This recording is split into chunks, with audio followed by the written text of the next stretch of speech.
Suscribet a venganza perfecta para más historia. Ahora, comencemos con esta. Capítulo 1, la lamada. Carlos Montero estaba revisando los plano arquitectónico para el proyecto de renovación del centro cuando sonó el teléfono de su escritorio. A los 42 años, había convertido Montero diseño y arquitectura de una operación de un solo hombre en el estudio de arquitectura más cotizado de la Ciudad de México. Su oficina tenía vista al horizonte de la ciudad, un testimonio de 15 años de jornada de 18 horas y riesgo calculado. Carlos Montero respondió, sin levantar la vista de los dibujos. Sir Montero, soy Elena Suárez, directora del Colegio Loma Alta.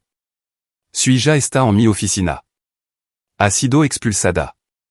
Necesita venir a recogerla inmediatamente. El lápiz de Carlos se detuvo a mitad de trazo. Perdón, ¿qué? Su hija, Carla, ha estado involucrada en un incident grave. Por favor, venga ahora. Señorita Suárez, no tengo una hija. Creo que ha habido un error. La voz de la directora se volvió cortante. Sir Montero, este no es momento para jugo. Carla Montero está sentada en mi oficina ahora mismo, y necesita a su padre. Por favor, venga a la escuela. La nea se cortó. Carlos se quedó mirando el teléfono. Levaba casado con Catalina Duzano. No teniendo hijo, una fuente de silencioso dolor con la que ambos habían aprendido a vivir después de años de fallido tratamiento de fertilidad. Nunca había tenido hijo con nadie más.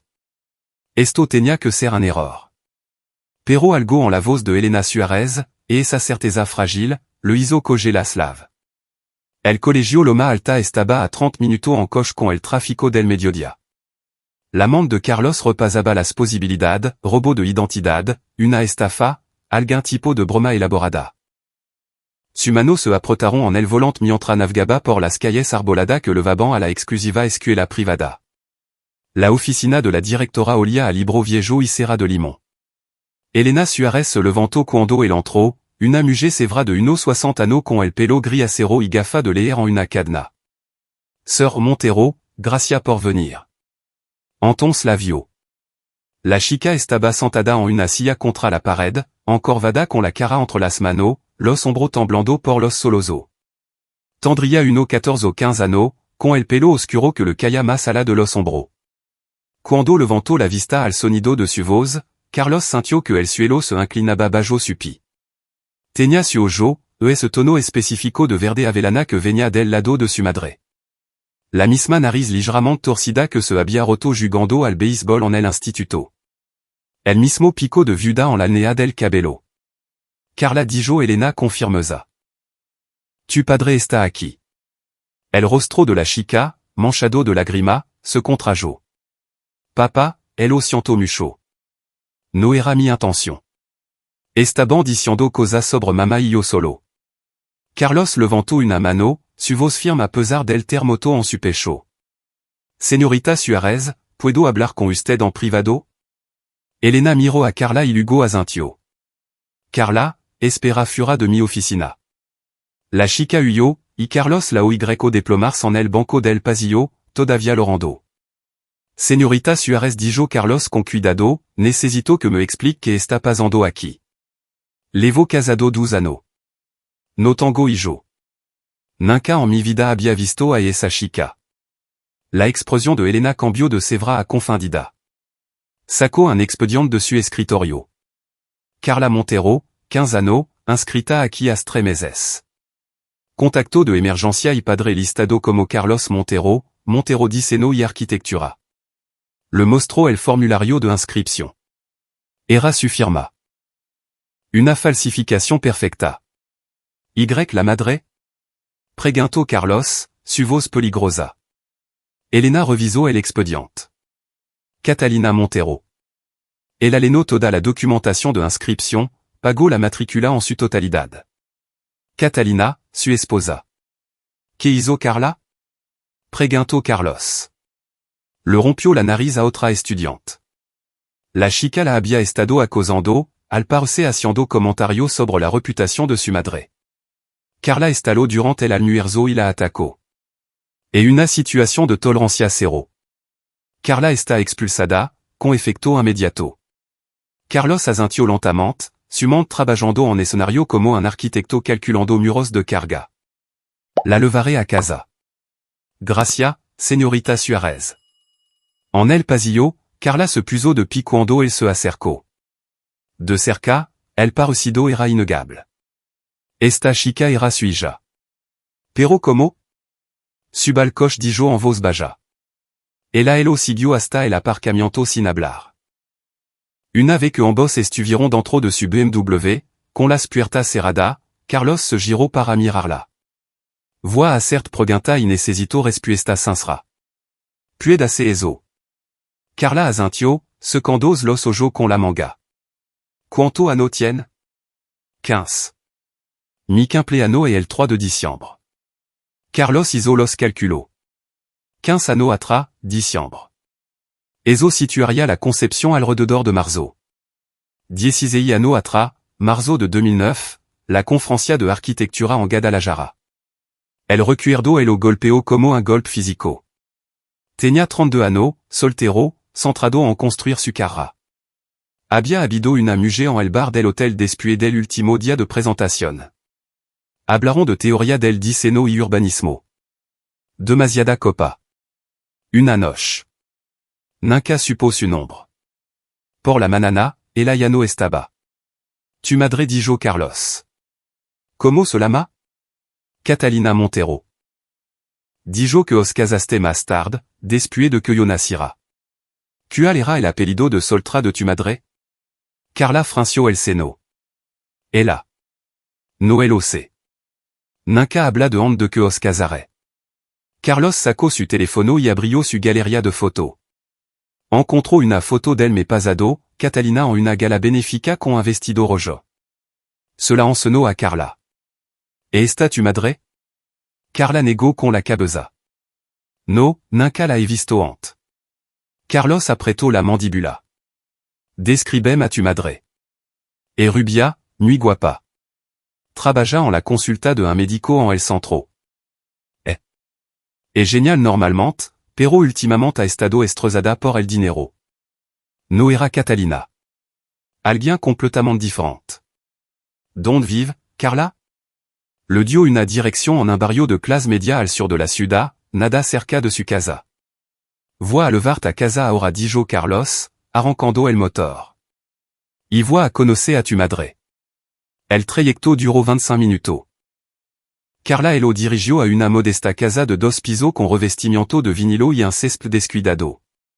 Un Honda plateado estaba en la entrada. La mujer que abrió la puerta era, en efecto, rubia y atractiva, probablemente de un 30 y tanto anno. Cuando vio a Carlos, su rostro se puso blanco como el papel. Tu susurró ella. Yo confirmó Carlos. Creo que tenemos que hablar. Carla, ve a tu habitación. La mujer, cuyo nombre descubriría que era Fernanda Cárdenas, lo dejó entrar con mano temblorosa.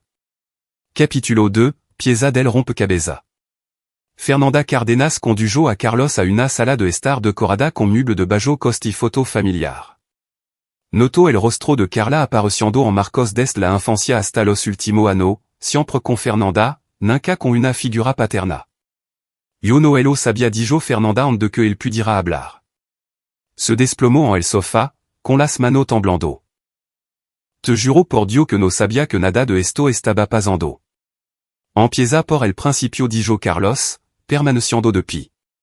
Fernanda respiró hondo. Guadalajara, marzo de 2009. El hotel Ribera del Sol.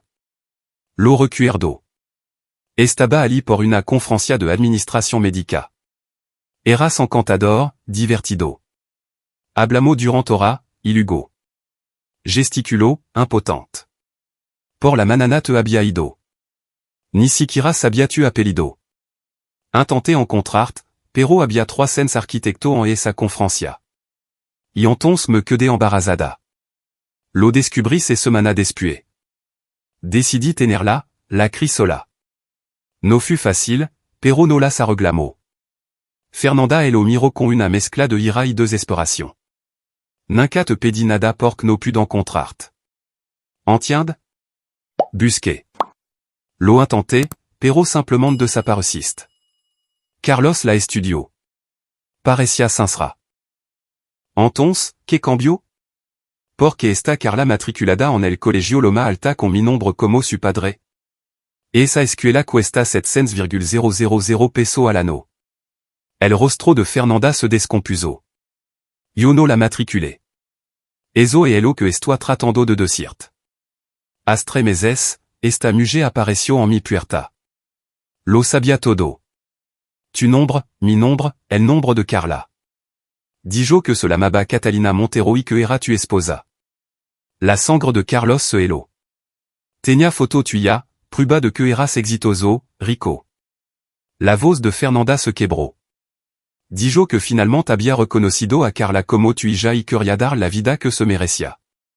Dijo que estaba demasiado ocupado para contactar tu mismo, pero que la había autorizado a ella para encargarse de todo. Matriculó a Carla en Loma Alta, pagó la matrícula, dijo que te involucraría cuando tu agenda lo permitira. Y le crest? Tenía documento, papel de inscripción con tu firma, extracto bancario que mostraban que los pagos de la matrícula provenían de una cuenta a tu nombre. Parecía tan legítima, y Carla estaba tan feliz, por fin tenía un padre que se preocupaba, aunque estuviera ocupado. Pensé. Fernanda se secó los ojos. Pensé que tal vez no había encontrado de alguna manera y quería ayudar. Carlos sacó su teléfono y le enseñó a Fernanda la foto de Catalina en la gala. ¿Esta la mujer? Fernanda asintió de inmediato. Sí, et ella. Las pieza en cajaban, pero la imagen que formaban no tenía sentido. Carlos se sentó pesadamente en la silla frente a Fernanda. El nombre de mi esposa es Catalina Montero dijo lentamente. Levamos casado 12 años. No tenemos hijo. Nunca ha mencionado ni a ti ni a Carla. Y juró por mi vida que no sabía nada de esto hasta hace 2 horas, cuando la escuela me llamó. Fernanda lo miró fijamente. Pero la matrícula, los papeles.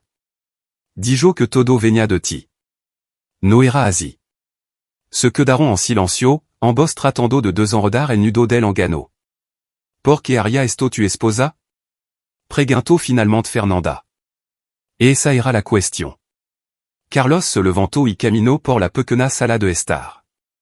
Catalina ganaba un buen sueldo como ejecutiva de marketing, pero no es lo suficiente como para gastar casualmente 700,000 pesos en la educación de una adolescente cualquiera. ¿De dónde había salido el dinero? Necesito ver todo dijo Carlos. Cada documento que te dio Catalina, cada correo electrónico, cada mensaje de texto. Fernanda sacó una carpeta de un escritorio en la esquina. Dentro había formulario de inscripción, recibo de matrícula e impresión de correo electrónico, todo con su firma falsificada y detal sobre su vida que solo alguien cercano a él conocería. Carlos fotografió todo con su teléfono.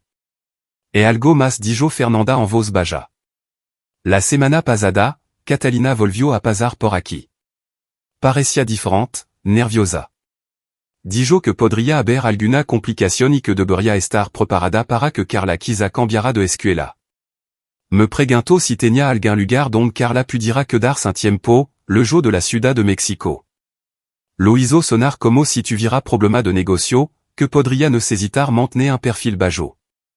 ¿Te dio detal? No, pero me pidió que firmara uno papel. No los entendí. Algo sobre acuerdo de custodia y responsabilidad financiera. Dijo que era solo para proteger a Carla si las cosas se complicaban con tu negocio. Las alarmas sonaron en la cabeza de Carlos. ¿Tien copia? Dijo que me las enviaría, pero nunca lo hizo. Carlos se puso de pie. Fernanda, sé que es difícil de oír, pero tu y Carla esté siendo utilizada en algo. No sé qué es todavía, pero voy a averiguarlo. Sacó una tarjeta de visita. Este es mi número de móvil personal. No le diga a nadie que estuve aquí. Si Catalina, mi esposa, vuelve a contactarte, la llama inmediatamente. Puede eso. Fernanda tomó la tarjeta con mano temblorosa. ¿E Carla real tu hija? Carlos miró hacia las escaleras por donde Carla había desaparecido. Genéticamente, casi con toda seguridad, pero no sabía que existía hasta hoy. Yo abria. Ce de tuvo, las emocion amenazando con debordar su control calculado. Yo abria estado alicielo ubira sabido. Que va hacer? Avrigar que trama real mi esposa y mantenero a salvo a ti y a Carla mientra elo hago. Le dejo a Fernanda su información y la promesa de mantener sans contacto. Mientra se aljaba de la modesta casa, l'amante de Carlos ya estaba trepazo por delante. Catalina había falsificado su firma, matriculado a una hija que no sabía que tenía en una escuela cara, pagado una matricula sustancial de Dios sabe donde, y estaba preparando a Fernanda para asumir la custodia de Carla en caso de complicación. Esto no era benevolencia. Era una trampa. Carlos se detuvo a 2 manzanas de distancia e hizo una lamada. Mateo, soit Carlos. Necesito tu ayuda con algo. Puede verme en la cantina el refugio en una hora? Y Mateo, esto va a ser complicado. Mateo Jiménez había sido su amigo desde la universidad, un ingeniero de software que había construido 3 startups exitosas y las había vendido toda en de los 40. Más importante aún, Mateo tenía el tipo de mente analítica que podía detectar patrón que otro pasaban por alto. En la cantina el refugio, Carlos elo expuso todo con 2 whisky que ninguno de los dos tocó. Mateo escuchó sin interrumpir, su rostro anguloso cada vez más preocupado. Cuando Carlos terminó, Mateo se echó hacia atrás y soltó un silbido bajo.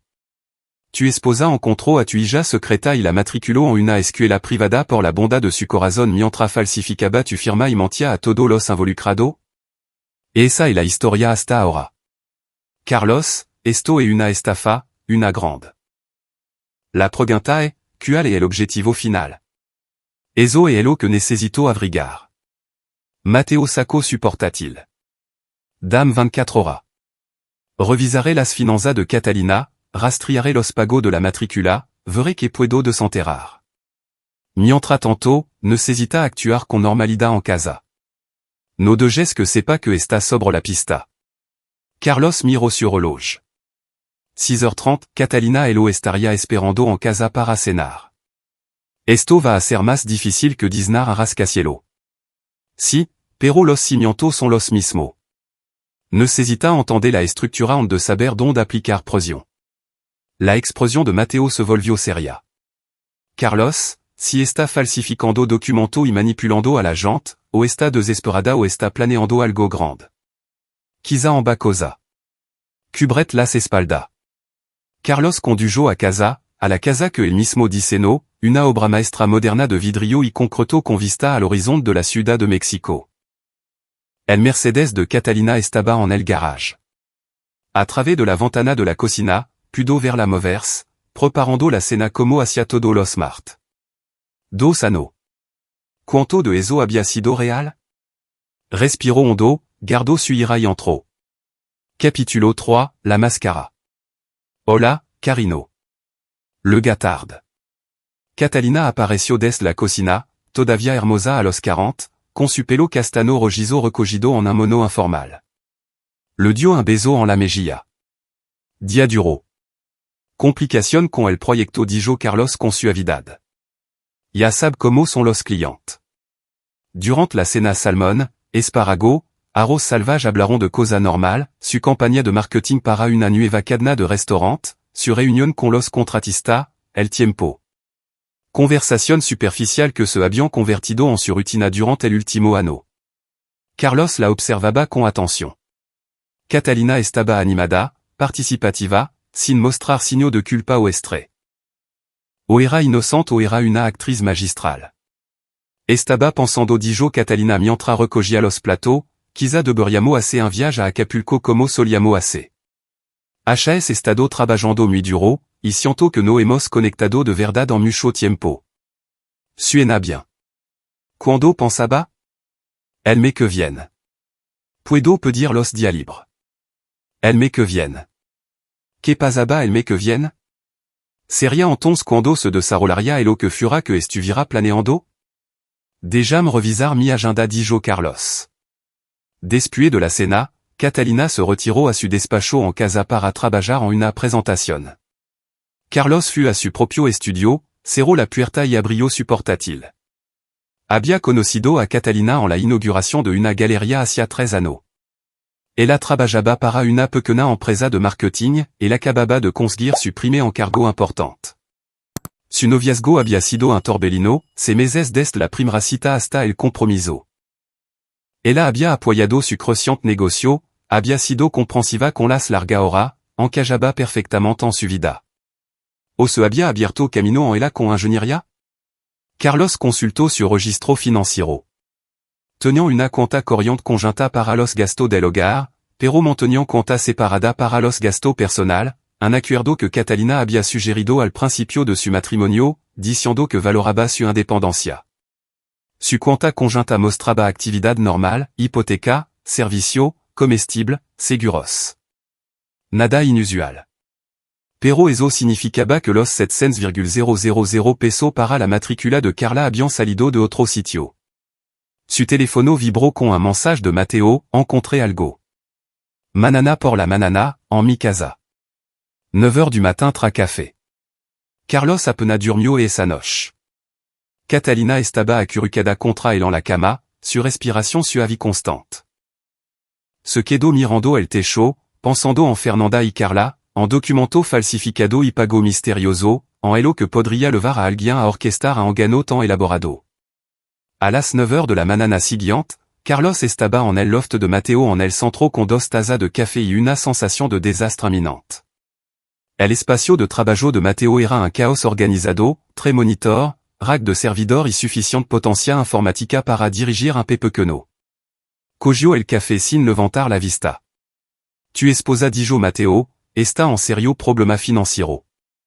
Mostró pantalla con registro bancario, informe de crédito y documento de préstamo. Tiene se tarjeta de crédito al limite por un total de 3,5 millones de pesos. Préstamo personal de tres bancos différents por otro 2,5 millones de pesos. Una alnea de crédito contra su coche que está a punto de entrar en impago. Carlos sintió que se le revolvía el estómago. ¿Cómo no sabía esto? Porque todo está oculto en cuenta personal a las que no tiene acceso. Ha sido muy cuidadosa. Mateo mostró otra pantalla. Pero aquí es donde se pone interesante. Hace meses, abrió una nueva cuenta bancaria. De ahí salieron los pagos de la matrícula de Carla. ¿De dónde salió el dinero? Esa es la pregunta, porque no puedo encontrar la fuente. Los depósitos son en efectivo, hechos en diferentes sucursales por toda la ciudad. 700,000 pesos depositado en 2 meses, y luego transferido directamente al Colegio Loma Alta. 700,000 pesos en efectivo. ¿De dónde sacaría Catalina esa cantidad de dinero? O está traficando con droga dijo Mateo, o alguien se el odio. Pero esa ni siquiera es la parte más extraña. Mostró un documento. Hace 3 semanas, se reunió con un abogado. Carlton McCabe, especialista en planificación patrimonial. Carlos conocía ese nombre. Carlton McCabe manejaba clientes de alto patrimonio, gente que planeaba fideicomiso complejo y estrategia de herencia. Porque necesitaría Catalina planificación patrimonial. Ya tenemos testamento. La expresión de Mateo era sombría. No puedo acceder a los detalles de su reunión, pero hice una llamada a un amigo que trabaja en ese buffet. Catalina preguntó sobre póliza de seguro de vida y designación de beneficiario, específicamente sobre qué sucede con los beneficios si un cónyuge meurt repentinamente. La habitación pareció inclinarse. ¿Está diciendo que está planeando matarme? ¿Está diciendo que está explorando escenario en los que está muerto? Si elo está planeando o simplemente preparándose para elo, no elo sé. Pero combinado con todo elo demás. Mateo elo miró a los ojos. Carlos, necesita considerar la posibilidad de que todo esto de Carla si para establecer un motivo o crear una situación que beneficie a Catalina cuando ya no esté. Carlos se sentó pesadamente. Su mente repasaba las implicaciones. Carla aparece, diciendo ser su hija. Catalina ayuda matriculándola en la escuela, falsificando su firma. Si la verdad salira a la luz públicamente, sería un escándalo. Arquitecto exitoso con una hija secreta. Su reputación se vería afectada. Su negocio podría sufrir. Pero peor aún, si algo le sucedira y Carla fura establecida legalmente como su hija, tendría derecho a una parte de su patrimonio, lo que significaba que Fernanda controlaría una porción significativa de su riqueza como tutora legal de Carla. A menos que Catalina hubiera conseguido que Fernanda firmara los documentos de custodia. Los papel que mencionó Fernanda dijo Carlos lentamente. Acuerdo de custodia y responsabilidad financiera. Si Catalina hizo que Fernanda le cediera la custodia de Carla y Hugo yo murira, Catalina controlaría la herencia de Carla como su tutora legal. Ana de las póliza de seguro de vida, y Catalina podría pagar su deuda y algo más. Está montando una estafa concluyó Mateo. Carla es real, tu hija biológica, pero Catalina la está usando como una pieza de ajedrez. Establece la paternidad de Carla, consigue que Fernanda le ceda la custodia. Luego tu tienes un desafortunado accident. Carla hereda. Catalina controla la herencia como su tutora y paga sus 6 millones de pesos de deuda con mucho de sobra. Un plan infernal. Excepto que no sabe que yo lo sé. Mateo sonrió, la misma expresión que había puesto en de lanzar cada una de sus startup. Entonces, ¿cuál es nuestro movimiento? Carlos se puso de pie, su mantia ensamblando las piezas. Primero, necesito prueba. Prueba real que se sostengan. Segundo, necesito proteger a Carla y a Fernanda. Son víctima honesto. Tercero, necesito averiguar quién le dio a Catalina esos 700,000 pesos en efectivo. ¿Cree que alguien la está ayudando? Creo que alguien está orquestando esto. Catalina es inteligente, pero este nivel de planificación los documentos falsificado, los angulo legal, el momento oportuno. No se le ocurrió esto sola. Seguiré investigando las finanzas dijo Mateo. ¿Qué va a hacer tú?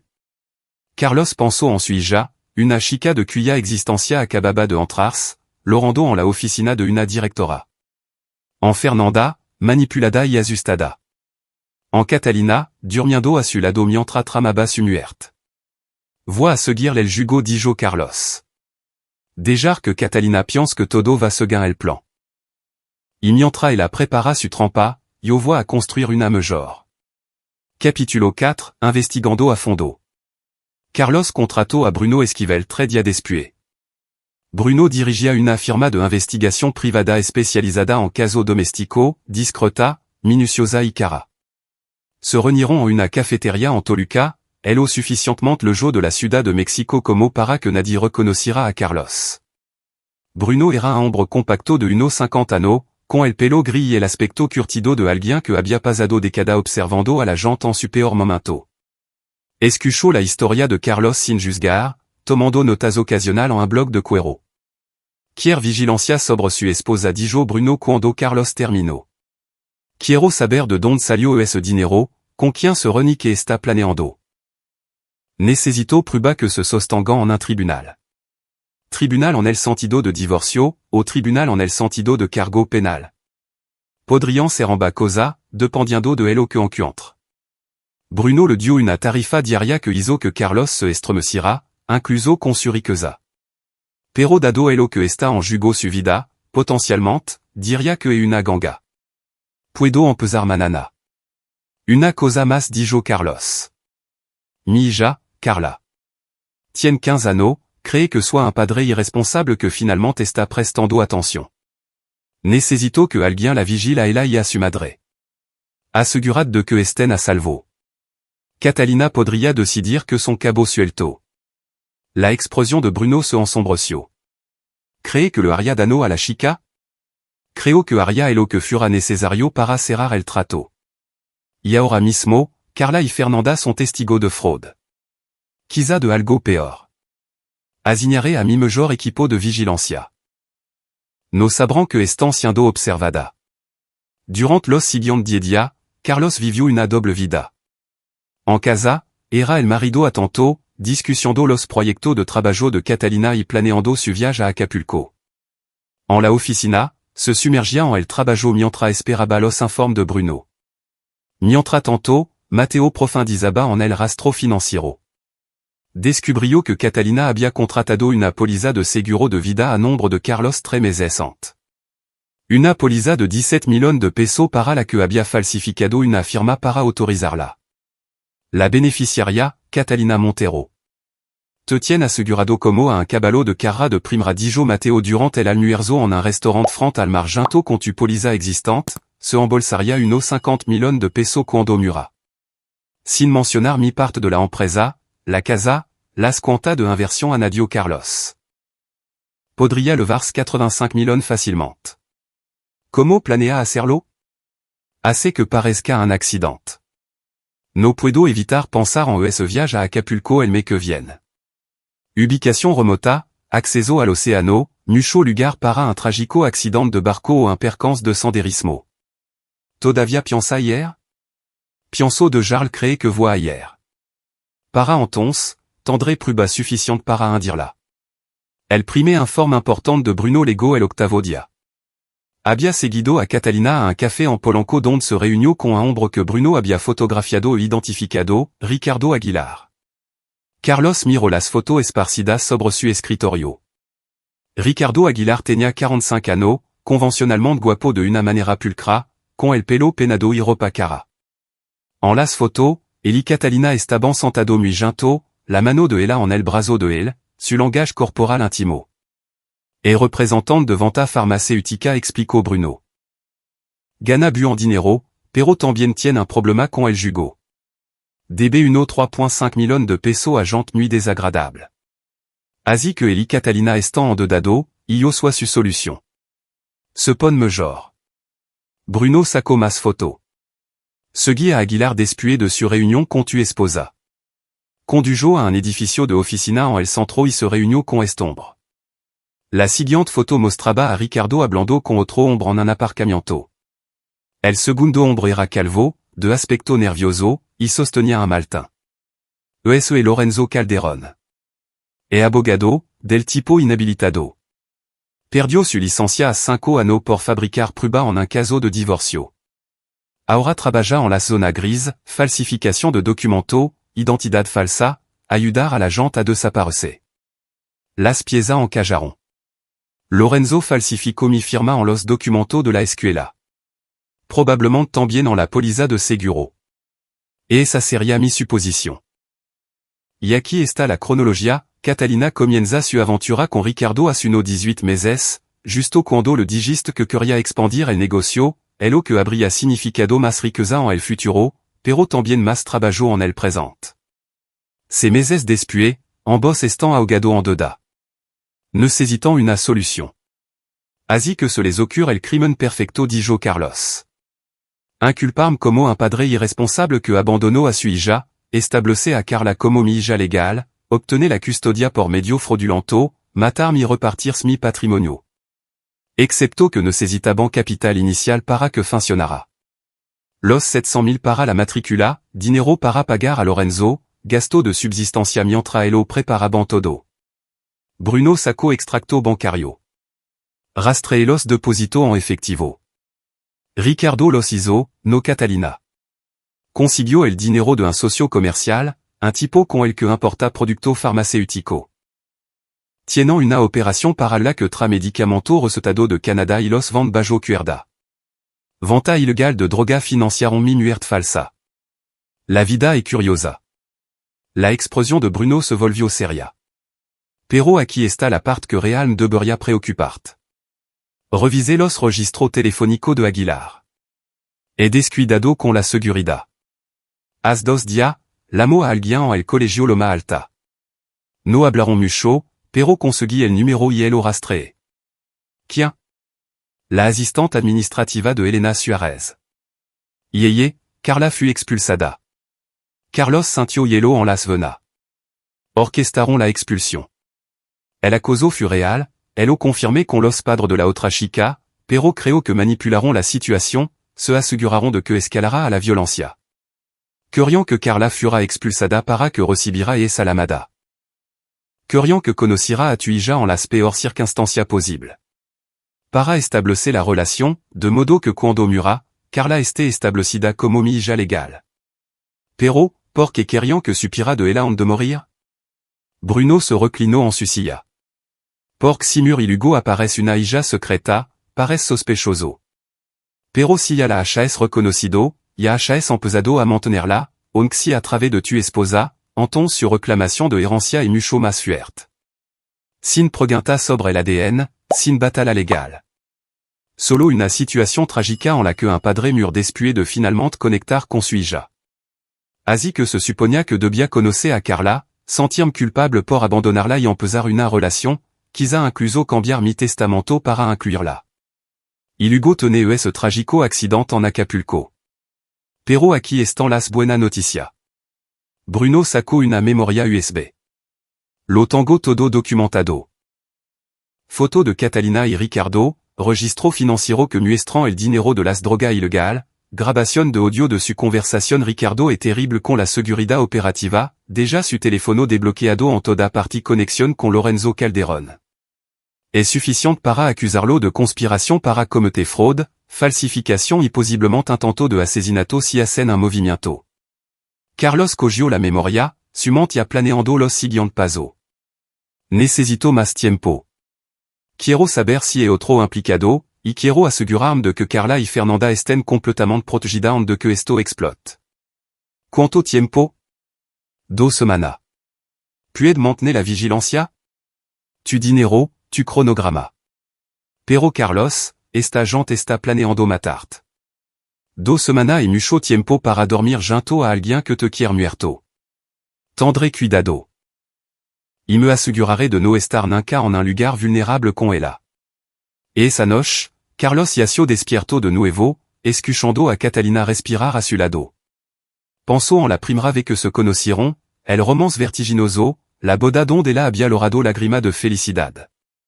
Había sido algo de eso real, o había estado jugando una partida a largo plazo desde el principio? Su teléfono vibró con un mensaje de un número desconocido. ¿Es real mi padre? Carla. Fernanda debía de haber dado su número. Le respondió. Sí. Es complicado, pero sí. Hablaremos pronto. ¿Está bien? Tengo miedo. Mamá dice que podríamos tener que mudarnos. Actúa de forma extraña. Está a salvo. Te lo prometo. Solo hazlo que te diga tu madre y no le diga a nadie que estamos hablando. ¿De acuerdo? De acuerdo. ¿Te volveré a ver? Carlos se quedó mirando el techo, pensando en una hija de cuya existencia acababa de entrarse. Una hija atrapada en el fuego cruzado de la codicia de otra persona. Sí. Pronto. Te lo prometo. Guardó el teléfono y formuló la siguiente phase de su plan. Capítulo 5, El aliado. Carlos llamó a Carlton McCabe a la mañana siguiente desde su coche, aparcado en un solar frente a una obra. El abogado respondió al tercer timbre. Carlton, soit Carlos Montero. Nos conocimos en la gala de architectural Digest México el año pasado. Por supuesto, Carlos. ¿Qué puedo hacer por ti? Mi esposa tuvo una consulta contigo recientemente.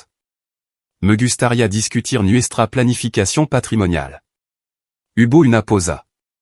Carlton era bueno en su trabajo. Oyo el peso detrás de las palabras casual. Estoy libre esta tarde. A las 3 heures. La oficina de Carlton estaba en una torre de cristal en el centro, decorada con buon gusto con arte que hablaba de dinero antiguo y discreción. El propio abogado tenía 60 años, distinguido, con el pelo plateado y el comportamiento tranquilo de alguien que había manejado innumerables situaciones delicadas. En de empezar dijo Carlton, debo mencionar que el privilegio abogado cliente se aplica a la consulta de su esposa. No puedo revelar lo que discutimos. No te pido que lo haga dijo Carlos. Sacó la memoria USB de Bruno y la puso sobre el escritorio. Te pido que me ayude a evitar que cometa un asesinato. Las cejas de Carlton se arquearon. Esa es una acusación bastante seria. Et una situación bastante seria. Carlos pasó la siguiente hora exponiendo todo lo que había descubierto. Carlton escuchó sin interrumpir, su expresión cada vez más grave. Cuando Carlos terminó, Carlton se reclinó en su silla de cuero. Su esposa vino a verme preguntando sobre estructura patrimonial y beneficio de seguros de vida en caso de su muerte. Affirmo que era una planificación estándar dada sur Ikeza. No tenía motivo para sospechar el lo contrario. Miro la memoria USB. ¿Puedo? Todo está documentado. Carlton revisó los archivos en su portátil, sur rostro impasible. Finalmente, levantó la vista. Esto es conspiración para cometer fraude y posiblemente asesinato. Necesita ir a la policía. Todavía no. En el momento en que lo haga, Catalina y Ricardo contratarán abogado y todo se convertirá en un el dijo, et la dijo. Necesito que hagan su movimiento, que mostrant una clara intención de hacerme daño. Solo entonces podré garantizar que irán a la cárcel. Eso es extraordinariamente peligroso. Por eso necesito un abogado. Necesito a alguien que pueda proteger mi bien, preparar documentación que se sostenga en un tribunal y actuar rápidamente cuando esto se haga público. También necesito a alguien que me ayude a estructurar un fideicomiso para Carla que Catalina nunca pueda tocar. Carlton guardó silencio durant un largo momento. Entiende que estaría trabajando en contra de los intereses de su esposa. Mi esposa está planeando matarme. No me importan su interés. Buon pinto. Carlton sacó un bloc de nota legal. Hablemos de lo que necesita. Pasaron tres horas construyendo una fortaleza legal. Carlton prepararía nueva documentación nombrando a Carla como hija de Carlos y estableciendo un fideicomiso para su educación y cuidado, con Fernanda como fideicomisaria hasta que Carla cumplirá 18 años. También prepararía los papeles del divorcio, orden de allanamiento y denuncia penal, listo para presentar en el momento en que Carlos diera la orden. Tendré todo listo en una semana dijo Carlton.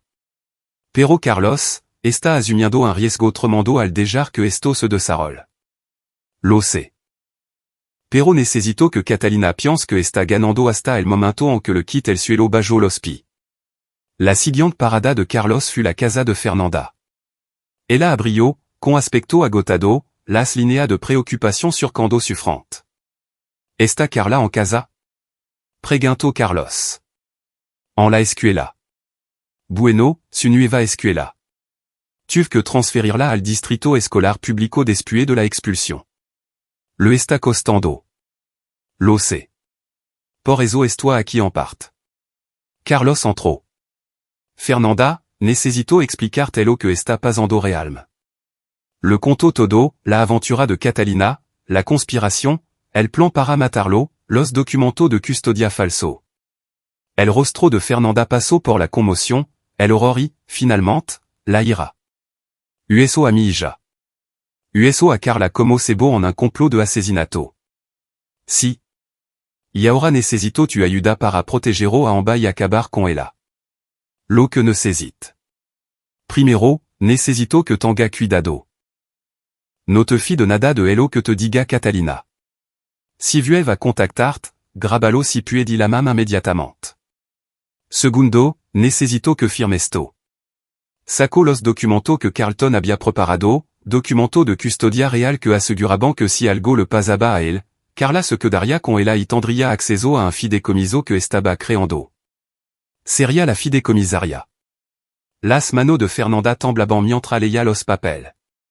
¿Está creando un fideicomiso para ella? Et mi hija. Me perdí 15 años, pero no me perderé su futuro. Carlos la miró a los ojos.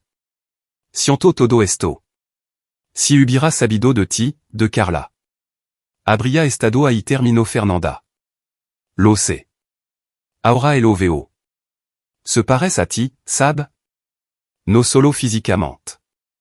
La forma en que piensa las cosas, resuelve problema.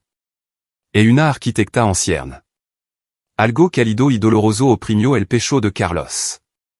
Una hija. Tenía una hija.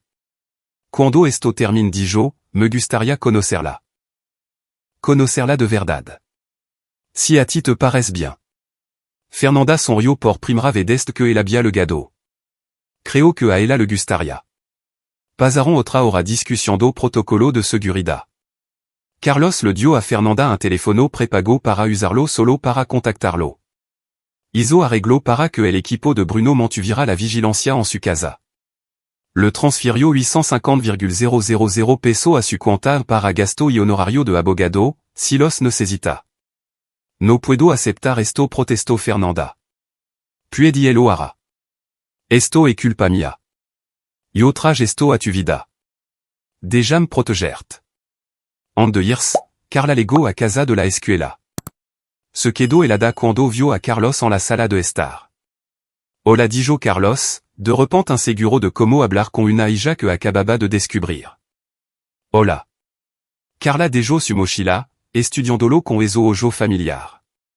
¿Es real mi padre? Sí. Real me lo soy. ¿Sabía de mi aunt? Aunt de hello de la escuela? Carlos se sentó, haciendo un gesto para que se unira a él. No, te juro que no. Tu madre y yo no conocimos una noche hace mucho tiempo, y me fui a la manana siguiente como un idiota. Ni siquiera sabía su nombre. Si hubiera sabido de ti lucho por encontrar las palabras, habría estado allí. En cada cumpleaños, cada obra de teatro escolar, cada momento importante. Me perdí todo eso, y nunca podré recuperarlo. Pero esto aquí ahora. Los ojos de Carla se llenaron de lágrimas. Et esa sonora, Catalina. Dijo que no quería que la gente supiera de mi porque perjudicaría a tu negocio. Catalina mintió sobre mucha cosa. No es una buena persona, Carla. Parecía simpática dijo Carla en voz baja. Lo sé. A mí me engañó durant 12 años. Hablaron durant otra hora. Carla le contó sobre la escuela, su amigo, su amor por el dibujo y el diseño. Carlos le enseñó foto de alguno de su edificio, le explicó cómo funcionaba la arquitectura y le prometió llevarla a ver su proyecto. Cuando finalmente se fut, conduciendo de vuelta hacia el centro y la vida que estaba a punto de destruir, Carlos sintió algo que no había sentido en años, un propósito más allá del trabajo. Tenía una hija que proteger, y que María el mundo antes de dejar que Catalina y Ricardo le hicieran daño. Su teléfono sonó. Mateo. Encontré algo más dijo Mateo sin preámbulo. Ricardo Aguilar tiene interés socio, alguien que ha estado ayudando con el contrabando de productos farmacéuticos. ¿Quién? Un coordinador de envío llamado Guillermo Salazar. Trabaja en el puerto de Veracruz. Ha estado ayudando a Ricardo a pasar contenedor por la aduana sin inspección. Y aquí está la parte interesante. Guillermo tiene un barco, un yacht de 40 pies que guarda en el puerto deportivo de Acapulco. Carlos sintió que su pulso se aceleraba. Elle viaja a Acapulco. Eso es lo que pensé. Consultez los registros del puerto. Guillermo ha estado trazando ruta por la costa durant el último mes. Ruta que pasan por alguna zona muy remota con aguas profundas. No solo están planeando un accident de barco. Están planeando hacer desaparecer mi cuerpo. Eso parece. Te estoy enviando los mapas de las rutas. Carlos, no puede subir a ese barco. No pienso hacerlo. Pero pienso hacer creer que sí. Capítulo 6, la trampa se cierra.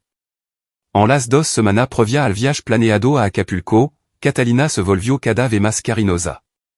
Cocinaba los platos favoritos de Carlos, sugería que vieran película, se acurrucaba en el sofá e iniciaba el sexo con más frecuencia de lo que él había hecho en el último año. Estaba celando el trato, asegurándose de que él fuera al viaje. No puedo esperar a escaparme dijo Catalina una noche, con la cabeza en su hombro.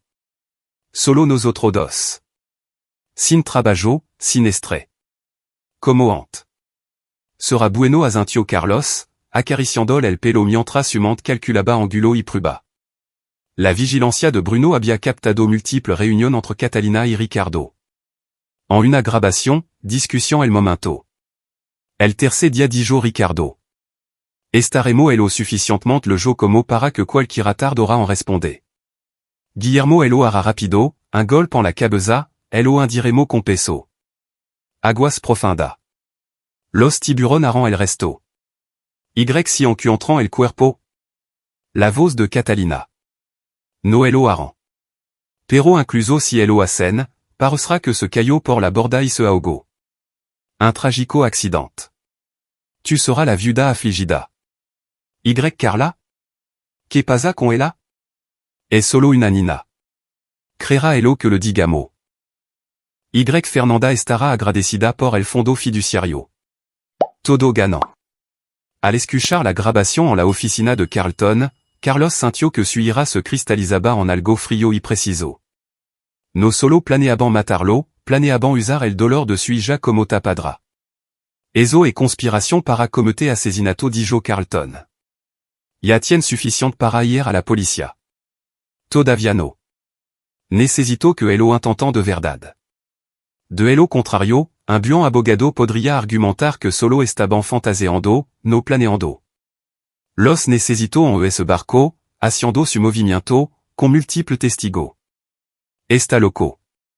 Quizá, pero tengo razón. Carlton suspiró. Bien. ¿Cuál es tu plan? Carlos lo expuso. Carlton estaría en Acapulco el mismo fin de semana, alojado en un resort. Bruno y su equipo también estarían en la zona, haciendo pasar por turista. Mateo monitorearía todas las comunicaciones de forma remota. Se notificaría a la marina, Semar, para que tuviera barco en la zona, listo para responder a una baliza de emergencia. Y levará un micrófono a Nadio Carlton. Obviamente. Y un arma. Preferiría no matar a mi esposa si puedo evitarlo. Carlos, si te atacan con intención de matar, tiene derecho a defenderte. Lo sé. Pero los quiero vivo para que se enfrentan a la justicia. Quiero que Carla sepa que su padre no se convirtió en un asesino, incluso cuando tenía motivo. La semana en del viaje, Catalina sentó a Carlos con los documentos de viaje. Lo tengo todo planeado. Iremos en coche el viernes. Guillermo recuerda, es amigo de Ricardo no ha ofrecido usar su barco durante el día. Podemos explorar la costa, almorzar en una playa apartada. Será perfecto. El amigo de Ricardo. Ya ni siquiera ocultaba la conexión, confiada en que Carlos no sospechaba nada. Suena genial dijo Carlos, firmando los documentos que ella había preparado, una actualización de su última voluntad y testamento que convertiría a Catalina en su beneficiaria principal y nombraría a Carla como beneficiaria secundaria. Por supuesto, Catalina no sabía que Carlton ya había presentado un testamento diferente, uno que protegía todo y designaba que Catalina no recibiría nada. Très bien del viaje, Carla le envió un mensage. Mama vuelve a actuar de forma extraña.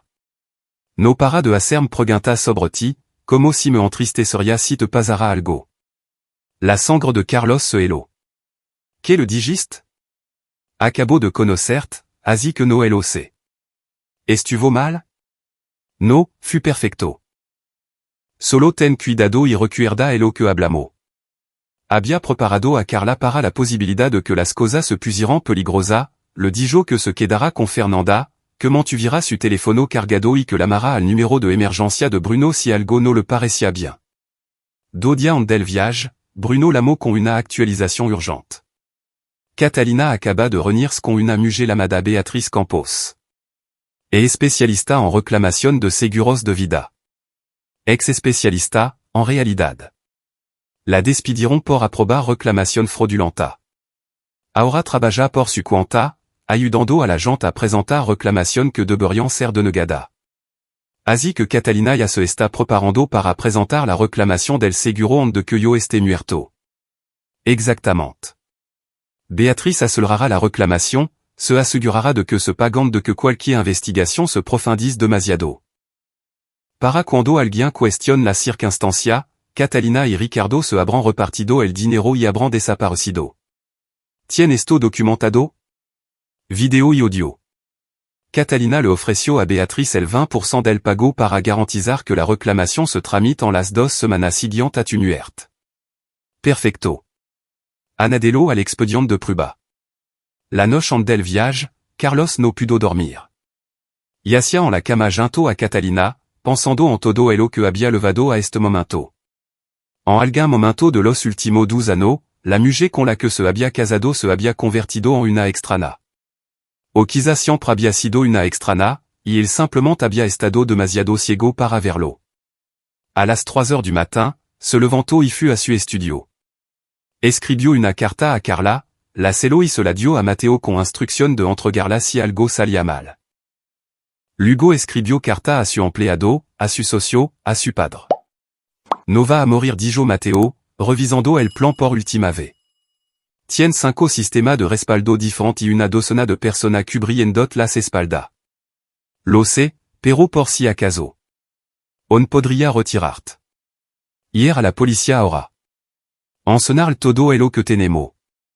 Carlos nego con la cabeza. Siago eso, Catalina y Ricardo conseguirán buenos abogado. Dirán que estaban bromeando o que se les malinterpretó. Podrían librarse de los cargo. Incluso si no elo hacen, Carla nunca sabría toda la verdad. Siempre se preguntaría si su padre reaccionó de forma exagerada, si quizá Catalina realm solo intentaba ayudar. Así que esto es por Carla. Esto es para asegurarme de que mi hija sepa que su padre luchó por ella, que no se rindió cuando la gente intentó usarla como un peón. Carlos miró a los ojos de su amigo. Esto es para asegurarme de que sepa que vale la pena luchar por ella. Matteo le apretó el hombro. Entonces, asegurémonos de que sobreviva para decírselo tú mismo. El viernes por la mañana, Carlos cargó su malta en el Mercedes de Catalina. Ella estaba alegre, tarareando mientras revisaba dos veces su reserva. Condujeron hacia el sur, hablando de nada, mientras el equipo de respaldo de Carlos los seguía a distancia. En el hotel de Acapulco, cenaron en un restaurant frente al mar. Catalina pidió vino, su mano en el muslo de el bajo la mesa. Manana va a ser maravilloso dijo. Lo estoy deseando respondió Carlos, diciendo cada palabra en serio. Porque manana, de una forma u otra, esto terminaría. Capítulo 7, la trampa se activa. El sábado amaneció claro y brillante, un tiempo perfecto para un asesinato. Carlos se despertó antes que Catalina, revisó su teléfono y encontró mensaje de su equipo. Bruno y su gente estaban en posición alrededor del Puerto Deportivo. Carlton estaba registrado en un resort en Acapulco con abogado y contacto de la Marina en alerta. Matteo confirmó que todos los dispositivos de rastreo estaban activos, el micrófono oculto en el cinturón de Carlos, la baliza GPS en su reloj, el rastridor de respaldo cosido en su chaqueta. Catalina se estiró a su lado, sonrió y el besó suavemente. ¿Listo para una aventura? Siempre. Le garon al Puerto Deportivo don Guillermo Salazar esperaba junto a un yacht elegante. Era un hombre grande, de 1,40 y tanto ano, con el aspecto curtido de alguien que ha pasado su vida cerca del agua. Los saludó con una sonrisa demasiado amplia. Carlos. Por fin te conozco. Ricardo me ha hablado mucho de ti. Carlos le estrechó la mano, notando los calos y un ligero olor a marihuana. Gracias por dejarnos usar tu barco. No hay problema. Catalina dijo que quería ver alguna de las playas remota.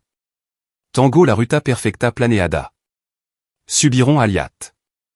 Guillermo soltó amarra mientras Catalina bajaba a ver el camarote. Carlos se quedó en la barandilla, observando como el Puerto Deportivo se aljaba, y presionó el botón de activación de su micrófono. A partir de ese momento, todo quedaría grabado. Salieron del puerto, pasando por cala escondida y afloramiento rocoso. El agua era de un azul verdoso profundo, hermosa y fría. Guillermo mantenía un comentario constant sobre la zona mientras Catalina sacaba sandwich y bebida. Thomas dijo ella, entregando a Carlos una cerveza. Tu favorita. Carlos fingió beber, pero apenas la tocó. Había previsto que podrían intentar drogarlo primero. Una hora después de iniciado el viaje, Guillermo los dirigió hacia un tramo de agua remoto entre dos formaciones rocosas. Los barcos más cercanos eran pinto en el horizonte. Esto es perfecto dijo Catalina. Estaba de pie cerca de la barandilla, su langage corporal tensó a pesar de su sonrisa. Carlos miró su reloj. La señal de rastreo era fuerte. Su equipo sabría exactamente dónde estaban. Y bien, Carlos dijo Guillermo, apagando el motor. El repentino silencio fut en ensordecedor, excepto por el chapoteo de la sola contra el casco. Catalina me dice que era un tipo de éxito. Arquitectura, verdad? Correcto. Debe ser agradable tener tanto dinero. Trabajo duro para conseguirlo. Claro, claro. Guillermo se apoyó en la consola. Pero ya sabe lo que dicen, lo que facile viene, facile se va. Catalina se movió detrás de Carlos. Sintió su presencia a su espalda, demasiado cerca. En realidad dijo Carlos, girandos para enfrentarlo a ambos, creo que la expresión es lo que facile viene, facile se va. Pero en este caso, nada de mi éxito fut facile. Construit mi empresa desde cero. 15 años de jornada de 18 horas, sacrificio, riesgo calculado. Eso va a hacer que esto si mucho más dijo Ricardo Aguilar, saliendo de la cubierta inferior. Carlos dijo que su sorpresa se notara, no era difícil, ya que esperaba que Ricardo ya estuviera en Acapulco, no escondido en el barco. ¿Qué demonio? Lo siento, Carino dijo Catalina, sin sonar arrepentida en absoluto. Cambio de plan. Decidimos que sería mejor si Ricardo estuviera aquí para ayudar. Los tres formaron un semicírculo aproximado alrededor de Carlos. Guillermo sostenía un bichoro. Ricardo había sacado una pistola de su cintura, nada especial, solo un revólver de canon corto que haría el trabajo a corta distancia. Así es como va a funcionar esto dijo Ricardo. Va a firmar estos documentos. Sacó uno papel de su chaqueta. Transferencia de activo, cambio de beneficiario del seguro de vida, acuerdo fiduciario para Carla. Todo muy legal, todo presenciado por Guillermo y Catalina. Y si me niego? Entonces te disparo, indimo tu cuerpo con peso y desaparece. Un trágico accident de barco. Catalina eroda de todo modo, pero es más limpio si coopera. Tu eliges. Carlos miró a Catalina. Dos años. Significó algo de eso. Eras un objetivo dijo Catalina rotundamente. Un buen objetivo. Un tipo agradable, exitoso, confiado. Pero nazi, solo un objetivo. Te sis en esa galeria, investigué y me positionné perfectamente. Lo hiciste muy fácil, cayendo en el romance vertiginoso. Y Carla? Un golpe de suerte. Ricardo encontró a Fernanda mientras investigaba sobre ti. Et muy minucioso. No dimos cuenta de que era la palanca perfecta. Y ya secreta, escándalo oculto. O pagaría para que desapareciera o moriría sintiendo culpable por abandonarla. De cualquier manera, ganamos. Usaste a una chica de 15 años como cebo en un complot de asesinato. Usamos los recursos disponibles corrigió Ricardo. Y ella estará bien. Recibe un fondo fiduciario, Catalina se convierte en su tutora. Todo contento. Bueno, excepto tu. Carlos miró la pistola, a las tres personas que habían conspirado para matarlo, y sintió una fría satisfacción. Habían confesado todo. El micrófono lo había captado todo. Tengo una contraoferta dijo Carlos. No está en posición de negociar Gruno Guillermo. De hecho, si lo estoy. Por todo había estado bajo vigilancia durante 2 semanas. Cada reunión, cada conversación, cada paso de vuestro plan ha sido documentado. Este siendo grabado ahora mismo, y la marina está a 5 minutos. El color desapareció del rostro de Catalina. La mano de Ricardo que sostenía la pistola vaciló. Está de farol dijo. Lo estoy? Carlos se tocó el reloj. Rastridor GPS. Baliza de radio de banda marina. Canal de audio bidireccional. Saluda a Carlton McCabe, mi abogado, que está escuchando desde Acapulco, y a Bruno Esquivel, el investigador privado que os ha estado siguiendo a todo.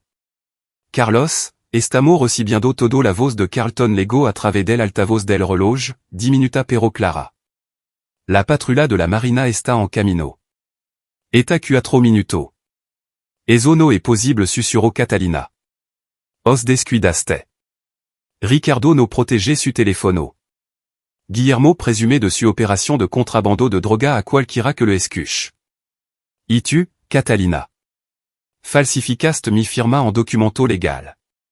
Eso es un delito federal. Si anadimo conspiration para cometer asesinato, fraude y robo de identidad, os enfrenté a un minimo de 20 años. La mano de Ricardo se apretó en la pistola. Te dispararé ahora mismo. Adelante. Solo anadira assassinato a tu cargo. La grabation prueba que no soit una amenaza. Pasara de quizá librart del cargo de conspiration a un assassinato en prime grado definitivo. Tien razón dijo Guillermo, retrocediendo. Esto es. No voix a caer por assassinato. Calat. La désespération de Ricardo era palpable. Apinto con el arma a Guillermo. Seguimos con el plan. No deshacemos de su cuerpo, limpiamos el barco. Sin prueba. La marina está a 3 minutos dijo la voz de Carlton. Recomiendo que todo mantengan la calma. Catalina se movió hacia Ricardo. Carino, quizá deberiamo. Dis que te calles. Ricardo le apinto con el arma, su mano temblando. Este era el momento de Maximo peligro. Carlos evaluó angulo, distancia. Ricardo estaba a 2 metros de distancia, con el arma apuntando a Catalina ahora. Guillermo retrocedia hacia la popa. El barco se mecía con la sola. Ricardo dijo Carlos con cuidado, está en una mala posición, pero no ha terminado. Baja el arma, coopera y quizá el fiscal négocie. Pero si dispara a alguien, a quien si, morira en prison. Y avoit à mourir en prison. Debo 3,5 millions agentes que me matara si no pago.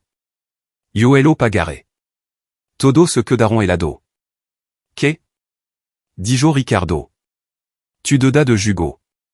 3,5 millions de pesos. La pagaré ahora mismo si baja el arma y te rinde pacificamente. Porque haría eso. Porque no quiero ver cómo le dispara a alguien, y meno a mi esposa. Porque quiero que Carla sepa que esto terminó sin más violencia.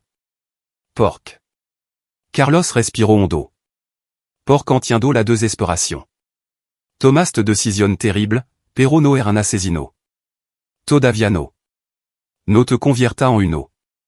A elo le jo, el zimbido de los motors se hizo más fuerte. La marina estaba cerca. La mano de Ricardo temblaba. Lagrima corrió por su rostro. Lo siento. Dio, el lo siento mucho.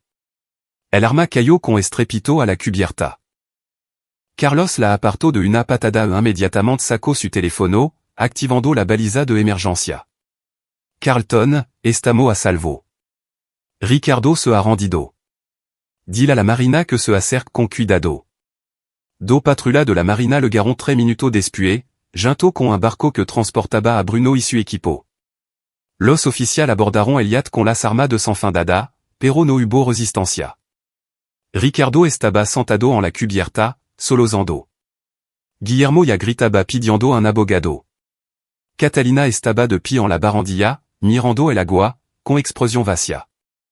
Mientras esposaban a los tres conspiradores, Carlton legó en otro barco con un fiscal fédéral y dos agentes de la FGR. Las grabaciones son perfectas le dijo Carlton en voz baja a Carlos. Confusión completa de conspiration para cometer asesinato, fraude, falsificación. Estant acabado. Carlos observó cómo se levaban a Catalina.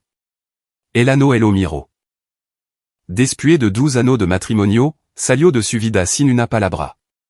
¿Cómo te sientes? Preguntó Carlton. Como si acabara de sobrevivir a algo que no debería haber tenido que pasar. Lo hiciste bien. Mantuviste la calma, conquiste la confusión completa. La mayoría de los hombres brillant entrado en pánico. La mayoría de los hombres no han pasado 15 años resolviendo problema estructural complejo. Esto era solo otro rompecabezas. El teléfono de Carlos vibró. Un mensage de Carla. ¿Está bien? Mamá me llamó y está como loca. ¿Estás bien? Te lo explicaré todo pronto. Quédate con tu madre, Fernanda. Está a salvo. La marina llevó a Carlos de vuelta a la costa. A la noche, estaba en una habitación de hotel con Mateo, Carlton y Bruno, revisando todo lo que había sucedido. Catalina, Ricardo y Guillermo están todo bajo custodia federal informó Carlton. Se les acusa de conspiration para cometer asesinato, fraude electrónico, falsificación y otros delitos graves. El fiscal confia en la condena. Las grabaciones y las pruebas son irrefutables. ¿Y Carla? Preguntó Carlos. Fernanda tiene la custodia seguint tu documento. El fideicomiso está establecido, y prepare una separación legal completa entre Carla y Catalina. No es forma de que Catalina pueda reclamar la tutela o acceder a los fondos de Carla. Y Fernanda está bien? Conmocionada, pero aliviada. Quiere hablar contigo. Carlos llamó a Fernanda. Respondió al primer timbre. Oh, Dios mío, Carlos, cislas noticia. Disant que Catalina intentó matarte. Es más complicado que eso, pero sí. Lo siento mucho. Todo esto es culpa mía. Si no hubiera. Fernanda, para. Nada de esto es tu culpa. Tu y Carla también sois víctima en esto. Catalina os utilizó a en bas. Carla está destrozada. Pensaba que Catalina era simpática, que intentaba ayudarla. Ahora se culpa a sí misma. ¿Puedo hablar con ella, por favor? Hubo un murmullo, luego la voz de Carla. Papa? La palabra lo golpeó como una fuerza física. Papa. Hola, pequeña. ¿Está bien? Todo disant que esa sonora quería matarte por mi culpa. Que yo sois la razón de que todo esto haya pasado. Carla, escuchame. Tu no eres la razón. Catalina planeaba matar mucho antes de que tu aparecieras. Solo intentó usarte como parte de su plan. No hiciste nada malo. Pero si yo no hubiera existido. Entonces no tendría una hija. Y estoy muy contento de tenerla. Aunque acabemos de conocernos, aunque todo haya sido una locura, me alegro de que exista, Carla. ¿Entiendes? La OY olorar. Siento que me expulsaran.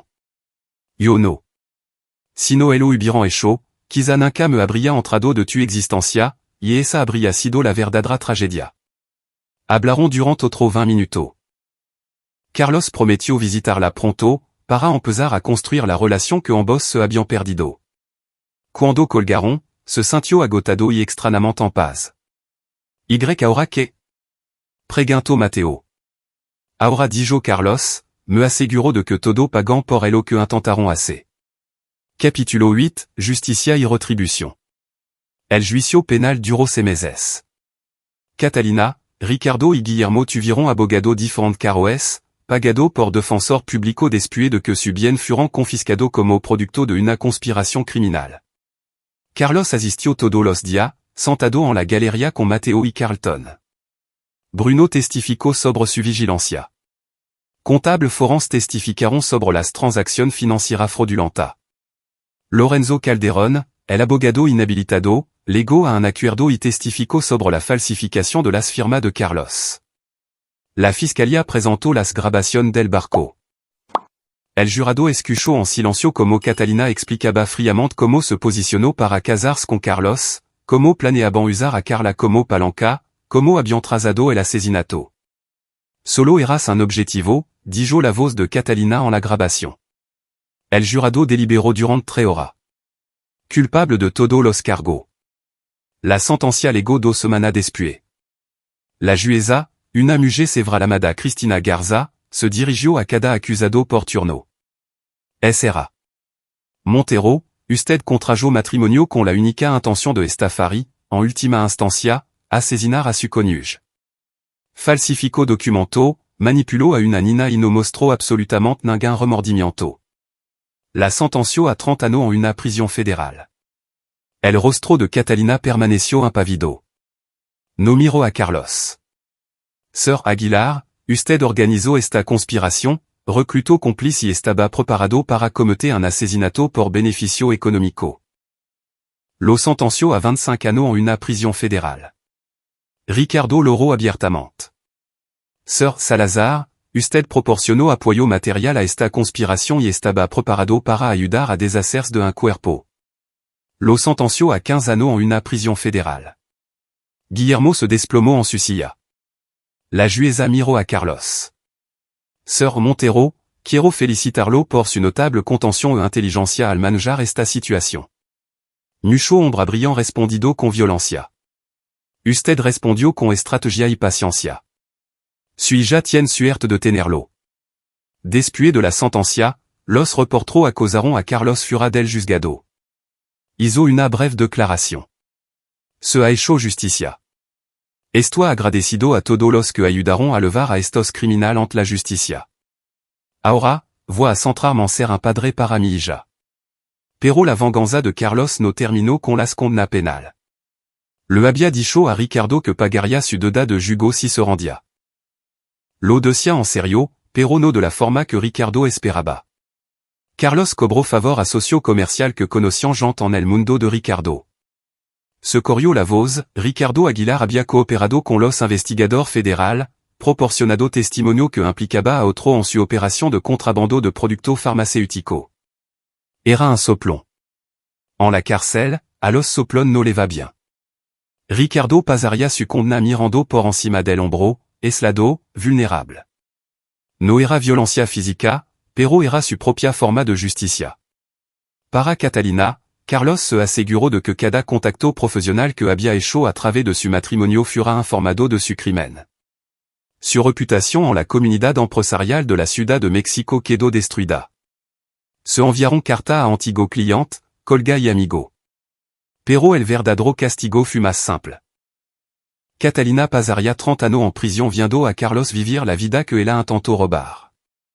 Se aseguró de que las bibliotecas de la prisión se suscribirán a revista de arquitectura que presentarán su trabajo, se aseguró de que las noticias de su éxito y su relación con Carla le garant. Vivir bien, decidió Carlos, era en verdad la mejor venganza. Para Lorenzo Calderón, el abogado inhabilitado, Carlos contrató a investigador para que escarbaran en cada documento que Lorenzo había falsificado. Encontraron docenas de casos divorcio, batalla por la custodia, reclamación de herencia todo contaminado por el trabajo fraudulento de Lorenzo. Carlos proporcionó anónimamente esta información a los tribunal pertinentes. El acuerdo de culpabilidad de Lorenzo se evaporó cuando los fiscales se dieron cuenta del alcance de su crimen. Pasó de 3 años a 15.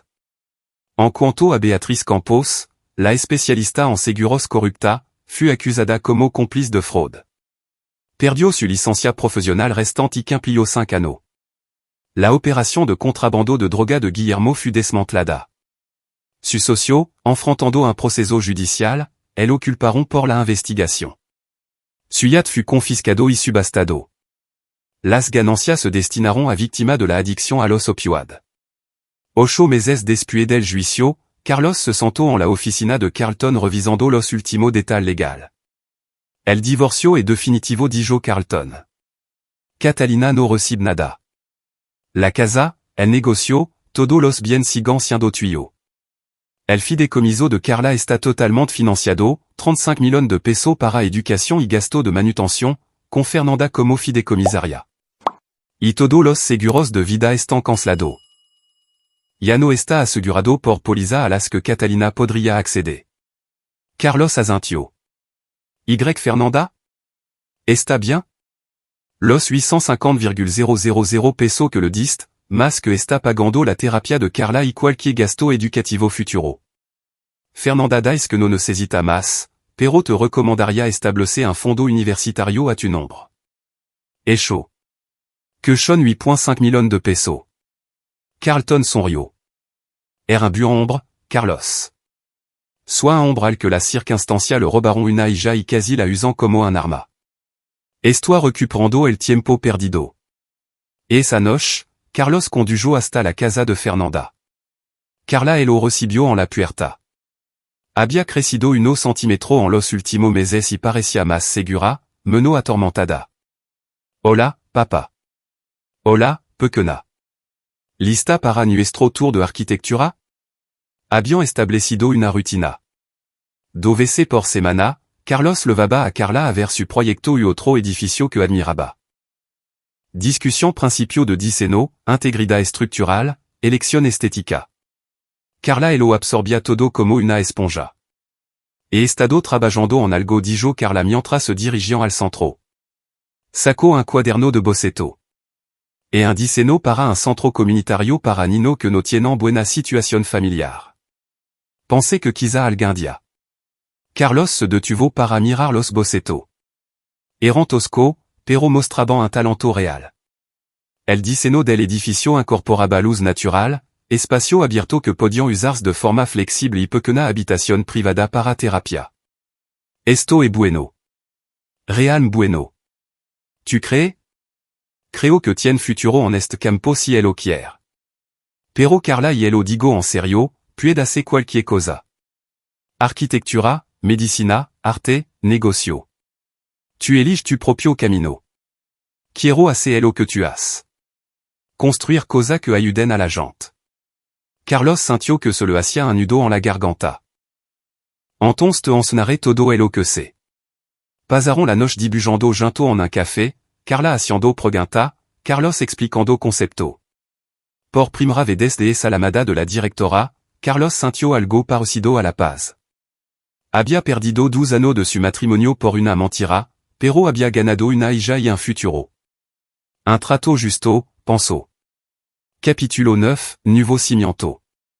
Un anno después del juicio, Carlos estaba en la ceremonia de colocación de la primera piedra del Centro Comunitario Fernanda Cárdenas, una instalación diseñada para proporcionar recurso a padre soltero y su hijo. Carla estaba a su lado, con su cuaderno de boceto de diseño en las manos. ¿Estás seguro de esto? Preguntó Carla, ponerle el nombre de mi madre? Tu madre te crió sola durante 15 años sin ayuda ni apoyo. Meures ser honrada. Carlos sonrió. Además, tuvo que aguantar que yo apareciera inesperadamente y le pusiera la vida pata arriba. Fernanda se acercó, abrumada. Carlos, tu. No tenía que hacer esto. Quería hacerlo. Esta instalación ayudará a cientos de familias como la tuya. Me parece justo que tu nombre esté en ella. La ceremonia fut pequeña, solo familia, amigo cercano y alguno reportero. Mateo dio un discurso sobre la comunidad y las segunda oportunidad. Carlton habló de la importancia de proteger a las familias vulnerables. Carla leyó una declaración que había escrito sobre la resiliencia y la esperanza. Carlos observó a su hija hablar con confianza y aplomo y pensó en el extraño viaje que los había levado hasta aquí. Una llamada de una directora. Una conspiración para cometer asesinato. Una hija que nunca supo que existía. La adversidad, había aprendido como arquitecto, o debilitaba las estructuras o las hacía más fuerte. La clave era entender donde anadir soporte, donde quitar peso y cómo construir cimiento que pudieran resistir cualquier tormenta. Después de la ceremonia, Carla y lo apartó. Me aceptaron en el campamento de verano de arquitectura en el TEC de Monterrey. Eso es fantástico. Y he estado pensando, cuando me gradué del instituto, quizá podría trabajar en tu empresa como becaria. Carlos la abrazó. Tien un trabajo esperando cuando quiera. A Montero diseño y arquitectura le vendría bien otra Montero. Montero Cárdenas corrigió Carla. Voy a mantener los dos nombres. Mamá se ganó su lugar, pero tu eres mi padre. Quiero en vos. Montero Cárdenas sera. Esa noche, Carlos organizó una cena en su casa, ahora libre de la presencia de Catalina. Había redecorado, suavizado los bordes modernos con color más cálido y muebles cómodos, haciéndola sentir como un hogar en lugar de una pieza de exhibición. Fernanda, Carla, Mateo, Bruno y Carlton se reunieron alrededor de la mesa del comedor. Brindaron por los éxitos, compartiront historia y rieron. Y bien, ¿qué sigue para ti? Le preguntó Mateo a Carlos. ¿Algún proyecto nuevo? Alguno. Et un ala de hospital en Guadalajara, un museo en Monterrey, y Carla y yo estamos colaborando en el diseño de un refugio para joven en la Ciudad de México. ¿Colaborando? Fernanda arqueó las cejas. Papa me está enseñando arquitectura profesional, explicó Carla. Y yo le estoy enseñando como los adolescentes quieren que se diseñen los espacios. Et un trato justo asintió Carlos. Después de la cena, Carla encontró a Carlos en la terraza con vista a la ciudad. El sol se estaba poniendo, pintando el cielo de dorado y naranja. ¿Puedo preguntarte algo? Dijo Carla. Lo que sí. ¿Alguna vez te pregunta que habría pasado si el plan de Catalina hubiera funcionado? Si hubiera muerto? Carlos consideró la pregunta. AVC. Pero luego recuerdo que no morí. Luché. Gané. Pude conocerte. Así que, si cual si el pasado hipotético que podría haber sido, esta realidad es mejor. Incluso aunque tu matrimonio fuera una mentira? Incluso aunque casi te asesinaran? Carla, estuve casado con una mujer que nunca me amó, que me vio como un objetivo desde el primer día. Eso apesta. Pero gracias a su plan, descubrí que tenía una hija. Una hija inteligente, talentosa y asombrosa que me enorgullece cada día. Así que si, aunque fut terrible, algo bueno salió de elo. Carla se apoyó en la barandilla. Me escribió una carta desde la cárcel. Los instintos protectores de Carlos se encendieron. Que decía? Que el ausencia. Que nunca quiso hacerme daño. Que esperaba que la visitara algún día. Carla el miró. No voix ayer. Me utilizó, le mintió a mamá, intentó matarte. No la perdonó. No tiene que perdonarla. Pero Carla, aferrarte a la ira te hará más daño a ti que a ella. Cuando esté lista quizá no ahora, quizá no en ano, puede que quiera dejar ir esa ira. No por ella, sino por ti. Eso es lo que hiciste tú? Dejar ir la ira? Es toi en elo. Algunos días son más fácil que otro. Carlos le pasó un brazo por los hombros. Pero tengo una motivación bastante buena para centrarme en el futuro en lugar del pasado, yo, tú y Fernanda, y Mateo y Carlton y Bruno, y todos los que me ayudaron a sobrevivir, y todos los edificios que vamos a disnar juntos. Carla sonrió. Montero Cárdenas arquitectura suena bien. Ce quedaron juntos viendo la puesta de sol, padre y ya construyendo algo nuevo sobre los escombros de la traición y las mentiras. Ces meses después, Carlos recibió una carta de Catalina. Casi la tiró sin leerla, pero la curiosidad pudo más. Carlos, no espero tu perdón. No lo merezco. Pero quería que supiera que he tenido mucho tiempo para pensar en lo que hice, y ahora entiendo lo monstruoso que fue. Estaba ahogada en deuda, desesperada, y tomé decisión terrible. Me decía a mí misma que en realidad no saldría herido, que todo saldría bien, que solo estaba siendo práctica. Estaba equivocada. Te robé 12 años de tu vida. Intenté usar a Carla, una niña inocente, como un peón. Casi os iscree a ambos terrible mentira el uno del otro. Merezco cada año de esta sentencia. Si hay algo de justicia en el mundo, habrá construido una relación con Carla. Probablement si una persona increíble. Nunca la conoceré, pero espero que sepa la suerte que tiene de tenerte. Lo siento de verdad, Catalina. Carlos leyó la carta 2 veces, y luego la archivó. Quizá algún día se la mostraría a Carla, dejaría que ella decidirá si cambiaba algo. Quizá no. Por ahora, tenía cosa más importante en las que centrarse, como enseñar a Carla a calcular muros de carga, como disnar edificios que perdurarían por generación, como construir una relación con su hija un día a la vez sobre cimiento de confianza y verdad. Carlos Montero había sido traicionado por la persona en la que más confiaba. Casi había sido asesinado. Había descubierto una hija que nunca supo que existía. Y había ganado. No a través de la violencia o la crueldad, sino a través de la inteligencia, la paciencia y la compréhension de que la mejor venganza no era la destrucción. Era construir algo mejor de las cenizas. Era un arquitecto, después de todo. Construir cosa era lo que mejor se le daba. Incluso cuando los cimientos estaban rotos, incluso cuando la estructura parecía insalvable, siempre había una forma de crear algo hermoso y fuerte. Solo tenía que saber dónde colocar las vigas de soporte. Y. Carlos Montero siempre sabía dónde colocar las vigas de soporte. Aquí es donde nuestra historia llega a su fin. Comparte tu pensamiento en la sección de comentarios. Gracias por tu valioso tiempo. Si disfrutaste de esta historia, por favor, asegúrate de suscribirte a este canal. Eso me ayudaría mucho. Haz clic en el video que ves en la pantalla y nos vemos.